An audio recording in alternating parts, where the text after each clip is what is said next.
Hey guys, welcome to the 27th lecture of the chapter Transport in Plants. I am Harish Kumar और इस lecture में हम पढ़ेंगे transpiration and photosynthesis a compromise. तो चलो लेक्चर शुरू करते हैं। सुबह के 6 बज रहे हैं ना, तो कॉफ़ी चाहिए। कॉफ़ी पीते पीते पढ़ाएंगे। चलो, तो ये भैया हमारा एक प्यारा सा प्लांट है जो कि मिट्टी में है। सॉइल नीचे आपको दिख रहा है, ऊपर सॉइल के अंदर में तो अंडरग्राउंड पार्ट है, प्लांट का रूट है, और एरियल ऊपर में शूट है। शूट यानी कि स्टेम और लीफ है। ठीक, सरफेस के ऊपर स्टेम लीफ, सरफेस के नीचे रूट। ओके, अब आपको पता है लीफ में प्रेजेंट होता है क्या, एक ओपनिंग जिसे हम कहते हैं स्टोमेटा, एक पोर। ठीक है, और इसी स्टोमेटा के थ्रू गैसियस एक्सचेंज होता है, गैसेस एक्सचेंज होती है, और इसी स्टोमेटा के थ्रू वाटर लॉस होता है in the form of water vapour, जिसे हम कहते हैं ट्रांसपीरेशन। ठीक है, तो देखो स्टोमेटा हमें पता है generally open at day time, दिन के समय खुलती है, और आपको पता है दिन के समय धूप की रोशनी होती है, हमारा प्यारा सा प्लांट फोटोसिंथेसिस भी करता है, राइट। और दिन के समय स्टोमेटा खुली रहती है, ट्रांसपीरेशन भी हो रहा होता है। अब आपको पता है ट्रांसपीरेशन और फोटोसिंथेसिस की अगर हम बात करें तो ट्रांसपीरेशन में वाटर लॉस होता है और फोटोसिंथेसिस में वाटर रिक्वायर्ड होता है। तो देखो एक कॉम्प्रोमाइज चल रहा है, किसको करना है, कौन करेगा, देखते हैं कौन कॉम्प्रोमाइज करेगा।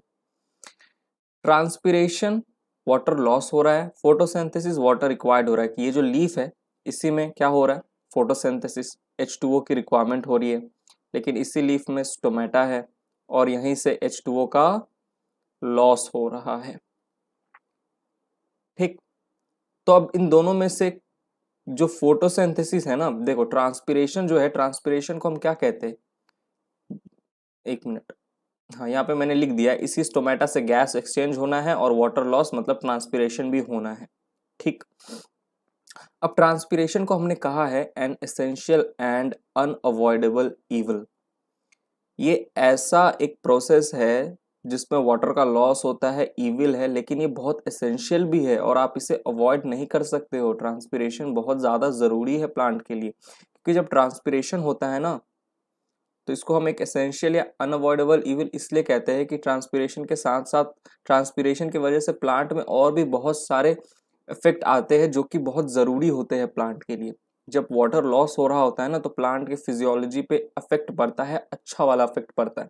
ट्रांसपीरेशन के समय वाटर लॉस होता है, लेकिन उसके साथ साथ उसके अलावा भी और भी बहुत कुछ होता है प्लांट के अंदर ट्रांसपीरेशन के वजह से जो कि प्लांट के लिए अच्छा है। फोटोसिंथेसिस के समय तो क्या, बस प्लांट को खाना बनाना है, लेकिन ट्रांसपीरेशन के समय वाटर लॉस होना है, और साथ ही साथ इसी वाटर लॉस के वजह से बहुत सारे और भी प्लांट के ऊपर गुड इफेक्ट्स आते हैं। वो क्या है वो भी हम देखेंगे। तो इसीलिए फोटोसिंथेसिस बोलता है ट्रांसपीरेशन को कि भैया एक काम कर लो, आप वाटर लॉस कर लो, क्योंकि आपके वाटर लॉस से प्लांट पे और भी गुड इफेक्ट आने वाले हैं। बाकी जो बचा खुचा पानी बचेगा आपके वाटर लॉस के बाद, उसको मैं इस्तेमाल करके फोटोसिंथेसिस कर लूंगा। तो ट्रांसपीरेशन एंड फोटोसिंथेसिस एक कॉम्प्रोमाइज चल रहा है, समझ रहे हो ना। देखो यही हमारा प्यारा सा लीफ है, इसी में स्टोमेटा है, इसी स्टोमेटा से गैस एक्सचेंज होना है और वाटर लॉस मतलब ट्रांसपीरेशन भी होना है। अब आपको पता है लीफ में सिर्फ ट्रांसपीरेशन थोड़ी होता है, लीफ से सिर्फ ट्रांसपीरेशन थोड़ी होता है, लीफ में तो फोटोसिंथेसिस भी होता है, राइट। पर ट्रांसपीरेशन जो है उसके होने से और भी बहुत सारे अच्छे इफेक्ट आते हैं प्लांट के ऊपर। वो क्या है, नेक्स्ट स्लाइड में देखते हैं। तो moving on to the next slide. देखो मतलब देखो, transpiration has more than one purpose. इसके एक से ज्यादा पर्पस है। क्या है, it create transpiration pull for absorption and transport of plants. देखो होता क्या है, ट्रांसपीरेशन हुआ, प्लांट की लीफ से जो स्टोमेटा था उसके थ्रू वाटर का लॉस हुआ in the form of water vapour, यानी कि प्लांट से वाटर का लॉस हो रहा है। बट साइमल्टेनियसली जैसे जैसे प्लांट से वाटर का लॉस हो रहा है ना, प्लांट के पास रूट है जो कि सॉइल में, प्लांट रूट से वापस से वाटर को एब्जॉर्ब कर ले रहा है। तो ये हमारा समझ लो, ये पेन जो है ये एक प्लांट है और इसका टिप जो है, ठीक है, ये रूट है, और यहाँ से वाटर का लॉस हो रहा है। जैसे जैसे यहाँ से वाटर का लॉस होगा ना एरियल पार्ट से, लीफ से, थ्रू स्टोमेटा, वैसे वैसे रूट से वाटर को प्लांट एब्जॉर्ब करता रहेगा साइमल्टेनियसली। तो यहाँ से लॉस हो रहा है, यहाँ से एब्जॉर्ब हो रहा है, एब्जॉर्ब हो रहा है तो ऊपर की तरफ पानी जा रहा है। इसे हम कहते हैं क्या, एक ट्रांसपिरेशन पुल, एक पुल क्रिएट हो रहा है यहाँ पे, पुल, ट्रांसपिरेशन पुल, वाटर का फ्लो बन रहा है। क्यों? ऊपर से पानी निकल रहा है, लॉस हो रहा है, नीचे से वाटर एब्जॉर्ब हो रहा है रूट के थ्रू, और यही वाटर फिर ऊपर जा रहा है प्लांट के पास, प्लांट के लीफ में, स्टेम में, पूरी जगह। ठीक है, तो यहां से पहले लॉस हुआ तो यहां से एब्जॉर्ब हुआ, तो एक ट्रांसपिरेशन क्या हो रहा है यहाँ पे, ट्रांसपिरेशन पुल हो रहा है। ट्रांसपिरेशन की वजह से वाटर ऊपर आ रहा है, एक सक्शन क्रिएट हो रहा है, उसे हम कहते हैं ट्रांसपिरेशन पुल। समझे बात को? ट्रांसपिरेशन की वजह से, ट्रांसपिरेशन हुआ तो रूट से प्लांट ने वाटर को एब्जॉर्ब किया और वाटर का फ्लो ऊपर की तरफ गया, तो एक पुल बना, ट्रांसपिरेशन पुल। ऊपर से पानी लॉस, यहाँ से एक पुल जनरेट हो रहा है ट्रांसपिरेशन की वजह से, वाटर को सक किया जा रहा है रूट से, ठीक, प्लांट कर रहा है, ठीक, ओके। तो एक ट्रांसपिरेशन पुल क्रिएट होता है, ठीक। तो ट्रांसपिरेशन यहाँ पे एक फायदा कर रहा है ना, वो क्या कर रहा है, प्लांट के वाटर के रिक्वायरमेंट को फुलफिल रखता है। हमेशा प्लांट में वाटर रहती है, क्योंकि ट्रांसपिरेशन से लॉस हो रहा है तो प्लांट वापस से उसको वाटर को एब्जॉर्ब कर रहा है, तो एक ट्रांसपिरेशन पुल क्रिएट हो रहा है। ये जो ट्रांसपिरेशन पुल है ना, इसको मैं और अच्छे से आपको आगे समझाऊंगा कि किस तरीके से रूट से वाटर को एब्जॉर्ब करते हैं और वो पूरे एक ट्रांसपिरेशन पुल क्रिएट होता है, और वो रूट जो है वो लीफ में, प्लांट के हर जगह कैसे जाके वो जो वाटर है ट्रांसपोर्ट होता है। इसके ऊपर, ट्रांसपिरेशन पुल के ऊपर हम डिटेल में चर्चा करेंगे। फिलहाल के लिए तो आप ये देखिए, ट्रांसपिरेशन की वजह से ट्रांसपिरेशन पुल क्रिएट हुआ, ठीक है, for absorption and transport of plants. Alright, next point, supplies water for photosynthesis. Water भी पहुंचा रहा है प्लांट को, और वही वाटर प्लांट का जो लीफ है वो यूज करेगा, लीफ के अंदर वो वाटर आएगा और प्लांट आराम से फोटोसिंथेसिस करेगा। ट्रांसपिरेशन पुल क्रिएट हुआ ना, पानी एब्जॉर्ब हुआ रूट से, प्लांट ने किया, वो पूरा स्टेम में, लीफ में गया। अब वही पानी जो है, वही पानी फोटोसिंथेसिस में काम करेगा और यूज होगा। लीफ क्या करेगा, उसी पानी को फोटोसिंथेसिस में काम में लेगा। ऑलराइट, तो ये सब देखो ट्रांसपिरेशन से कितने फायदे हो रहे हैं। ट्रांसपिरेशन का सिर्फ एक पर्पस नहीं है कि वाटर लॉस हो गया, बहुत पर्पस है। मतलब वाटर लॉस होने से देखो कितना कुछ हो रहा है, ट्रांसपिरेशन पुल क्रिएट हो रहा है, वाटर मिल जा रहा है फोटोसिंथेसिस के लिए प्लांट को। In fact transport minerals from soil to all part of plants, cools leaf surface. देखिए यहां, ये यहां से यहां तक देखिए, transport minerals from soil to all parts of the plant. इसका मतलब ये है, जब ये ट्रांसपिरेशन पुल क्रिएट हुआ ना, ये जो हमारा पेड़ था, ठीक है, ऊपर से वाटर लॉस हो रहा है लीफ से, ठीक, रूट से वाटर एब्जॉर्ब हो रहा है, और जब वाटर एब्जॉर्ब होता है, ठीक है, तो वो पूरे फिर ऊपर प्लांट में जाता है और ट्रांसपोर्ट हो जाता है प्लांट के हर पार्ट में। वाटर एब्जॉर्ब होता है ना, तो सिर्फ वाटर एब्जॉर्ब नहीं होता सॉइल से, सॉइल में बहुत सारे मिनरल्स भी होते हैं।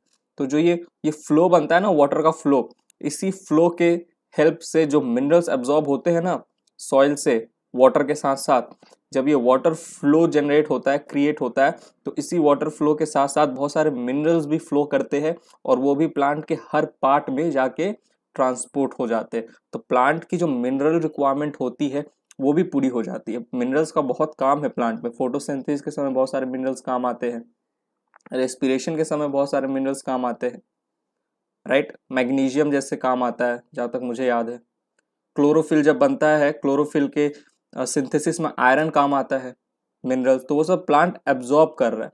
जब मैं मिनरल न्यूट्रिएंट पढ़ाऊंगा ना आपको, रेस्पिरेशन के टाइम मैग्नीशियम यूज हुआ था, फोटोसिंथेसिस के टाइम मैंगनीज, ऐसे करके बहुत सारे बोरॉन मिनरल है, आयरन है, वो सब यूज होते हैं प्लांट पे। सब मिनरल्स का काम आता है कि मैं आगे आपको मिनरल न्यूट्रिएंट जब चैप्टर पढ़ाऊंगा ना, तो हम अच्छे से देखेंगे कि किस तरीके से मिनरल्स बहुत इंपॉर्टेंट रोल प्ले करते हैं एक प्लांट के लाइफ में। तो वो जो मिनरल्स है कैसे एब्जॉर्ब हो रहे हैं, सॉइल से। जब वाटर एब्जॉर्ब हो रहा है, वाटर का फ्लो होता है, ऊपर की तरफ वाटर ट्रांसपोर्ट होता है, तो हम कहते हैं एसेंट ऑफ सैप, कहते हैं, एसेंट ऑफ वाटर नहीं कहते, ठीक है। क्योंकि जब हम सैप की बात करते हैं ना, तो वाटर प्लस मिनरल्स की बात करते हैं, ठीक है। कभी सुना है एसेंट ऑफ वाटर? आपने सुना होगा एक टर्म एसेंट ऑफ सैप, यानी कि वाटर और मिनरल्स दोनों का ट्रांसपोर्ट हो रहा है। जब प्लांट वाटर को एब्जॉर्ब करता है रूट से, तो वाटर के साथ साथ सॉइल में तो बहुत सारे मिनरल्स भी है, वो भी अब्जॉर्ब हो जाते हैं। और जब वाटर का फ्लो बनता है, ट्रांसपिरेशन पुल क्रिएट होता है, वाटर जो है ऊपर की तरफ हर जगह प्लांट के पार्ट में जाके ट्रांसपोर्ट होता है, तो उसी दौरान मिनरल्स भी उसी वाटर फ्लो के साथ साथ प्लांट के हर पार्ट में ट्रांसपोर्ट हो जाते हैं, और जहां जहां जो जो मिनरल्स की काम आती है वहां वहां यूज हो जाते हैं। ठीक है, तो transport minerals from soil to all parts of the plant. In fact transpiration क्या करता है, कूल्स लीफ सर्फेसेस। ठीक है, यहाँ पे ना एक फुल स्टॉप होना था शायद, और फिर यहाँ पे सी ऐसे बड़ा होना चाहिए था। मैं नोट्स दूंगा तो सही कर दूंगा, पीडीएफ आपको जब दूंगा तब। तो cools leaf surface sometimes 10 to 15 degrees by evaporative cooling. इसका मतलब देखिए, ये उसी तरीके से है कि गर्मी का समय है, गर्म हवाएं चल रही है, आप एक जगह बैठे हुए हो, बाहर में किसी काम से आए हो, बहुत तेज धूप है, गर्मी बहुत ज्यादा है, हवाएं चल रही है, एकदम गरम गरम हवा का झोंका मुंह पे लगता है और एकदम खराब लगता है, होता है ना। तो आप क्या करो, एक गमछा लो, गमछी जो होता है ना, गमछा जो बिहार में देखोगे एकदम गर्दन में लपेट के चलते हैं, हमारी शान है बिहारियों की। ठीक है, मैं नहीं रखता, मैं तो कोलकाता में रहता हूँ, बिहार में जो रहते हैं वो अच्छा लगता है, पता है, गमछा रखना चाहिए। एक तो धूप से आपको बचाएगा, धूप जब लगेगा ऐसे माथे पे रख लो और ऐसे मोड़ लो। जैसे वेस्ट बंगाल में क्या है ना, कोलकाता में है, छाता लेके सब निकलते हैं, और छाता पकड़ना ना मेरे को बड़ा अजीब लगता है, धूप में छाता पकड़ना है, बारिश नहीं हो रहा और छाता पकड़ के चल रहे, गमछा बेस्ट है, लो ऐसे लपेट लो। और अगर ज्यादा गर्मी है, बहुत तेज हवा चल रही है, गरम गरम हवा, तो आप एक और काम कर सकते हो, उस गमछा को थोड़ा भिगा लो, या फिर आप पतला दुपट्टा, कोई भी कपड़ा है पतला होना चाहिए, ठीक है, उसको पानी में डुबा लो और निचोड़ लो और फिर उसको ओढ़ लो। तो जो गर्म हवा आएगी ना, जो गर्म हवा आएगी, और जब वो उस भीगे हुए कपड़े को क्रॉस करके आपके मुंह पे लगेगी ना, तो एकदम ठंडा ठंडा लगेगा, भले ही वो हवा कितना भी गर्म हो, लेकिन जैसे ही उसने उस भीगे हुए गमछी को क्रॉस किया और आपके मुंह पे आके लगा वो हवा, तो वही हवा आपको ठंडा लगने वाला है। ठीक है, तो देखो गमछा का बहुत पर्पस है लाइफ में, सिग्निफिकेंस है, ऐसे ही हम बिहारी लोग गर्दन में लपेट के नहीं चलते। देखो, transport minerals from soil to all parts of the plant, cools leaf surfaces. यही चीज लीफ के साथ भी होता है, cools leaf surfaces sometimes 10 to 15 degrees by evaporative cooling. ये हमारा लीफ है, ठीक है, बाहर टेम्परेचर बहुत ज्यादा है, गर्म गर्म हवाएं चल रही है, तो लीफ में ट्रांसपिरेशन होता है, और आजू बाजू ये वाटर वेपर जो है, ट्रांसपिरेशन होता है, तो आजू बाजू जो लीफ का आजू बाजू एटमॉस्फेयर है वहां पे मॉइस्चर क्रिएट हो जाता है। ठीक है, वाटर वेपर आ जाती है, तो जब गर्म हवा चलता है ना, तेज हवा, तो जैसे ही इस वाटर मॉलिक्यूल्स, ये जो वाटर वेपर है, इनको क्रॉस करके जब लीफ के ऊपर यही गर्म हवा लगती है, तो एक कूलिंग इफेक्ट आता है, 10 से 15 डिग्री टेम्परेचर घट जाता है। समझ लो, जैसे बाहर का टेम्परेचर 45 डिग्री है, लेकिन आप देखोगे 45 डिग्री में आप थोड़ा देर बाहर धूप में बैठ जाओ, देखो आपका क्या हाल होता है, सुलग जाओगे, पूरा जल वाले एकदम, मुंह पूरा टैन वैन हो जाएगा। लेकिन प्लांट देखो 45 डिग्री है बाहर, 40 डिग्री है बाहर, फिर भी एकदम चंगा रहता है। वो प्लांट जो पानी में ग्रो कर रहे हैं, ठीक है, क्यों पानी में ग्रो नहीं, मतलब जहाँ पे पानी अच्छा है, जिस इन्वायरमेंट पे पानी अच्छा है, तो प्लांट क्या करेंगे, सॉइल से पानी को लेंगे, जैसे मीजोफाइट प्लांट सॉइल से पानी को लेंगे, और वही पानी ट्रांसपिरेशन से लॉस होगा, आजू बाजू वो वाटर वेपर जो है फॉर्म होंगे, आजू बाजू मॉइस्चर हो जाएगा, और प्लांट में एक कूलिंग इफेक्ट आएगा जब ट्रांसपिरेशन होगा, और वही वाटर वेपर जो है, वाटर मॉलिक्यूल जो है वाटर वेपर के फॉर्म में प्लांट के आजू बाजू जाके क्या हो जाएंगे, ठहर जाएंगे। ठीक है, प्लांट के लीफ के आजू बाजू पूरा एक मॉइस्चर क्रिएट हो जाएगा, तो जो गर्म हवा चलेगा ना लीफ को, वही ठंडा लगेगा, अच्छा लगेगा। ठीक, तो इसीलिए देखोगे बहुत हाई हाई टेम्परेचर पे भी जो जगह अच्छा है वहां पे प्लांट सरवाइव कर लेते हैं, मीजोफाइट प्लांट्स। क्यों, क्योंकि ट्रांसपिरेशन, देखो ट्रांसपिरेशन का बहुत रोल है, फोटोसिंथेसिस तो भाई बस उसको खाना बनाने के लिए काम आ रहा है, लेकिन transpiration has more than one purpose. इसीलिए तो प्लांट कहता है कि भैया आप पहले ट्रांसपिरेशन कर लो, वाटर लॉस कर लो, क्योंकि वाटर लॉस जब होगा तो उसके साथ साथ और भी बहुत सारे पर्पस है। फोटोसिंथेसिस में तो बस खाना बनता है, तो जो बचा खुचा पानी आएगा या फिर जो वाटर सप्लाई होगा, सप्लाई वाटर, उसी से प्लांट फोटोसिंथेसिस कर लेगा। ठीक है, maintains the shape and structure of the plants by keeping cell turgid. अब अगेन वाटर लॉस हुआ, प्लांट ने वाटर एब्जॉर्ब किया रूट से, फिर प्लांट की जो वाटर की रिक्वायरमेंट थी वो पूरी हो गई, हर सेल में पानी, सारा सेल चंगा, तो जो प्लांट का सेल का स्ट्रक्चर है, प्लांट का खुद का स्ट्रक्चर है, shape and structure of the plant, वो टर्जिट रहता है, एकदम अपने गुड शेप में रहता है। कब? जब सेल टर्जिड होता है, सेल के अंदर अच्छी मात्रा में पानी है। ऑलराइट, तो ट्रांसपिरेशन होता है, वाटर लॉस होता है, तो वापस से साइमल्टेनियसली वाटर एब्जॉर्ब भी होता है, प्लांट की वाटर रिक्वायरमेंट फुलफिल होती है, प्लांट के हर सेल में पानी होता है और हर सेल टर्जिड होता है, सेल का शेप एंड स्ट्रक्चर मेंटेन होता है, तो प्लांट का शेप एंड स्ट्रक्चर मेंटेन होता है। नेक्स्ट पॉइंट देखिए, an actively photosynthesising plant has an insatiable need for water. एक प्लांट जो फोटोसिंथेसिस कर रहा है ना, उसकी प्लांट की रिक्वायरमेंट बहुत ज्यादा होती है, प्लांट की वाटर की रिक्वायरमेंट, किसकी रिक्वायरमेंट? वाटर की रिक्वायरमेंट। एक फोटोसिंथेसाइजिंग प्लांट हैज एन इनसैटिएबल, इनसैटिएबल मतलब एक ऐसा भूख जिसको आपको पूरा करना ही होगा। तो वो भूख किसका है? फोटोसिंथेसिस प्लांट को, वाटर का, नीड ऑफ वाटर, बहुत ज्यादा वाटर की रिक्वायरमेंट होती है फोटोसिंथेसाइजिंग प्लांट को। ऑलराइट, तो photosynthesis is limited by available water which can be swiftly depleted by transpiration। देखो, फोटोसिंथेसिस को एक लिमिटेड अमाउंट, उसको एक पानी चाहिए कि इतना पानी दोगे तो मैं फोटोसिंथेसिस करूंगा, राइट। लेकिन ट्रांसपिरेशन से क्या हो रहा है? पानी का लॉस हो रहा है। बट आपको एक चीज पता है, ट्रांसपिरेशन से जब पानी का लॉस होता है तो साइमल्टेनियसली प्लांट जो है, जो पानी लॉस हुआ है उसको फुलफिल करने के लिए, प्लांट के रिक्वायरमेंट जो वाटर का रिक्वायरमेंट है उसको फुलफिल करने के लिए प्लांट वापस से रूट से वाटर को एब्जॉर्ब कर लेता है, ठीक है। और वही प्लांट और वही पानी जो है और सप्लाई करता है वाटर फॉर फोटोसिंथेसिस, राइट। तो आप देखोगे जो फार्मर्स होते हैं ना, फार्मर्स आप देखोगे, फार्मर्स जो क्रॉप्स उगाते हैं, क्रॉप्स, एग्रीकल्चर, हॉर्टिकल्चर, हॉर्टिकल्चर मतलब वही बाग बगीचा, जो बाग बगीचा में फूल वूल उगाते हैं, हॉर्टिकल्चर। और एग्रीकल्चर मतलब क्रॉप्स उगाना। तो फार्मर को देखोगे जैसे उन्होंने एक, वो फील्ड है, फील्ड, वो फील्ड पे जहाँ पे वो फार्मिंग करते हैं ना, देखोगे एकदम जब वीट का फार्मिंग होता है, गेहूं का, गेहूं का, तो एकदम देखना, एकदम पूरा डेंस तरीके से पूरा खेत को भर देते हैं वीट प्लांट से, वीट का प्लांट, राइट। पूरा एकदम डेंस तरीके से पूरा फील्ड को भर दिया जाता है इस तरीके से, ठीक। और फार्मर को एक बात पता है, जो भी फार्मर है उनको एक चीज पता होता है कि जहां पे भी, जिस फील्ड में भी आपने वीट को उगाया है ना, क्रॉप को उगाया है, उस फील्ड में वाटर की रिक्वायरमेंट बहुत ज्यादा होने वाली है। जो बच्चे गांव वाव से है या गांव विलेज एरिया में जिनका कोई घर है, दादी का, नाना नानी का, वहां जाते हैं कभी तो खेत में देखते हैं, तो आप कभी खेत में गए होगे तो एक चीज नोटिस किए होगे, जब ऐसे क्रॉप्स लगे होते हैं ना तो वहां पे एक मोटर होता है पानी का, इरिगेशन के लिए। आजू बाजू देखोगे एक ऐसे टंकी टाइप होता है, उसमें हमेशा पानी रहता है, मोटे मोटे पाइप बिछाए हुए रहते हैं जिससे पानी जो है फ्लो करता है और फील्ड तक पहुंचता है, ठीक। तो इस फार्मर को पता है कि ये जो वीट का प्लांट है ना, डे टाइम पे ट्रांसपिरेशन होने वाला है, अच्छा खासा ट्रांसपिरेशन होने वाला है, तो वीट प्लांट से वाटर का लॉस होने वाला है, ठीक है। तो इस वाटर के लॉस को फुलफिल करने के लिए फार्मर को पता है कि पानी लगेगा, तो वो फील्ड के आजू बाजू पानी का इंतजाम पहले से करके रखता है। बारिश होती है, कहते हैं ना बारिश हुई इस साल तो फसल अच्छी हुई, बारिश नहीं हुई तो फसल खराब हो गई। बारिश हुई तो फसल अच्छी क्यों हो गई? क्योंकि जो क्रॉप से जो वाटर का लॉस हुआ था ना, वो वाटर फुलफिल, उस वाटर की रिक्वायरमेंट को फुलफिल कर दिया गया। बारिश हुआ तो प्लांट ने वापस से वाटर की रिक्वायरमेंट फुलफिल कर ली और फोटोसिंथेसिस हो गया।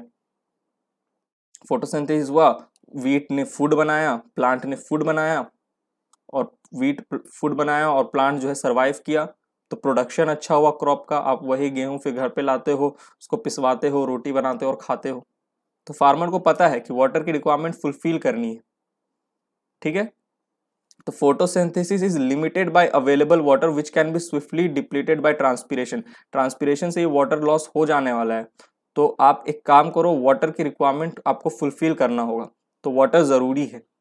ऑलराइट, आजू बाजू वाटर जरूरी है, इसीलिए आप देखोगे खेती हमेशा वहीं होती है जहां पानी की व्यवस्था होती है, इरिगेशन सिस्टम अच्छा खासा होता है, जहां का फार्मर को पता है कि यहाँ का वेदर इतना अच्छा है कि साल में इस टाइम पे ऐसी बारिश होने वाली है, तो इस टाइम पे ये क्रॉप लगाओ, ये क्रॉप अच्छा उगेगा, राइट। चलिए, तो ये इसी पॉइंट से मैं आपको यही चीज समझाना चाहता हूँ कि an actively photosynthesising plant has insatiable need for water. उनको वाटर चाहिए, भूख है वाटर की। Photosynthesis limited by available water, ठीक है, which can be swiftly depleted, deplete हो सकता है ट्रांसपीरेशन से, ट्रांसपीरेशन से वो पानी वाटर लॉस हो सकता है, लॉस हो सकता है, तो आपको वापस से वाटर देना होगा, ठीक है। आप इरिगेशन कर लो, अच्छा खासा इरिगेशन है, मोटा पाइप लगा दो फील्ड में, पानी पहुंचेगा, या फिर सीजन अच्छा होना चाहिए उस साल, वेदर उस साल बारिश अच्छी होनी चाहिए तो क्रॉप का प्रोडक्शन अच्छा होगा। तो ये सारी चीजें भी आपको ध्यान में रखना है, हमें नहीं, मतलब फार्मर को, और आपको ध्यान में रखना है क्योंकि आपका एग्जाम में आएगा। The humidity of rain forest is largely due to, देखो ये पॉइंट देखो, the humidity of rain forest is largely due to the vast cycling of water from root to leaf to atmosphere and back to the soil. Sir बड़ा complex sentence है, आसानी से समझाओ ना। देखो रेन फॉरेस्ट आप देखोगे हमेशा घना रहता है। रेन फॉरेस्ट में आप देखोगे जैसे अमेज़न भी तो एक रेन फॉरेस्ट है ना, देखो वहां पे अमेज़न रिवर है, नदी है, राइट, नदी है, तो वहां पे के जो पेड़ पौधे जो फॉरेस्ट में उगते हैं ना, उनको कभी पानी की कमी नहीं होती क्योंकि आजू बाजू एक रिवर रहता है। तो रेन फॉरेस्ट आप देखोगे हमेशा घना रहते हैं, घना जंगल रहता है, घना जंगल। ऐसा क्यों? क्योंकि देखो यहाँ पानी की कमी नहीं है, रूट से प्लांट जो है वाटर को एब्जॉर्ब करेंगे, यहाँ से लॉस करेंगे in the form of water vapour, और यही वाटर वेपर जो है ये एटमॉस्फेयर में जाएगा और क्लाउड्स बनाएगा, और फिर इसी क्लाउड से बारिश होगी, और जो वाटर जो ऊपर गया था जमीन से, ठीक है, सॉइल से जो वाटर प्लांट ने लिया था उसको लॉस किया था, वाटर वेपर से क्लाउड बना, और वही पानी वापस आ गया सॉइल में। तो क्या हो रहा है देखो, बैक टू द सॉइल, जो वाटर था, वाटर साइक्लिंग हो गया, वाटर का साइक्लिंग ऑफ वाटर, पहले रूट से लीफ में गया, वाटर को रूट से प्लांट ने लिया लीफ में, फिर लीफ से वो एटमॉस्फेयर में गया, लीफ टू एटमॉस्फेयर, लॉस हुआ ना वाटर का, तो वाटर वेपर के फॉर्म में वो वापस एटमॉस्फेयर में गया, वही वाटर जो रूट से प्लांट ने एब्जॉर्ब किया था, और फिर इससे क्लाउड बना और फिर बारिश हुई, और यही पानी जो शुरू में प्लांट ने एब्जॉर्ब किया था ये वापस सॉइल में आ गया, बैक टू द सॉइल। तो इसीलिए आप देखोगे ह्यूमिडिटी जो होती है रेन फॉरेस्ट में हमेशा अच्छी होती है, लार्ज होती है, हमेशा आप देखोगे इसका एटमॉस्फेयर ह्यूमिड होता है, ठीक है, ह्यूमिड होता है, और ह्यूमिड होता है तो देखो घने जंगल होते हैं। ह्यूमिड क्यों होता है? क्योंकि यहाँ साइक्लिंग ऑफ वाटर चल रही होती है, जो रूट से जो लीफ में गया है वही लीफ से फिर एटमॉस्फेयर में जाएगा, क्लाउड बनेगा, और क्लाउड से फिर बारिश होंगी और वो वापस बैक टू द सॉइल आ जाएगा, ठीक। तो transpiration and photosynthesis a compromise, जरूरी सबसे ज्यादा कौन है? ट्रांसपीरेशन। ट्रांसपीरेशन जो है वो फोटोसिंथेसिस के लिए वाटर भी सप्लाई कर देता है, बोलता है चल ठीक है वाटर लॉस तो हो रहा है, लेकिन रूट से तो वापस मैं वाटर अब्जॉर्ब कर ही लूंगा, फिर उसको ऊपर की तरफ वाटर फ्लो होगा, एक ट्रांसपीरेशन पुल होगा, वाटर का ट्रांसपोर्ट होगा हर जगह। वाटर का नहीं होता, सिर्फ साथ साथ मिनरल्स का भी होता है, तो हम कहते हैं एसेंट ऑफ सैप। तो प्लांट की वाटर रिक्वायरमेंट फुलफिल होती है, मिनरल रिक्वायरमेंट फुलफिल होती है, फोटोसिंथेसिस के लिए जो वाटर रिक्वायरमेंट है वो भी फुलफिल होती है। तो ट्रांसपीरेशन से देखो कितना पर्पस है, शेप और स्ट्रक्चर जो है प्लांट का वो भी मेंटेन रहता है क्योंकि सेल टर्जिड होती है। चलिए ठीक है, तो आई होप आपको ये लेक्चर अच्छे से समझ में आ गया होगा। तो यहीं पे लेक्चर समाप्त होता है, मेरा कॉफी ठंडा हो गया तो मिलते हैं आपसे next lecture of transport in plants के, तब तक के लिए bye, thank you, take care.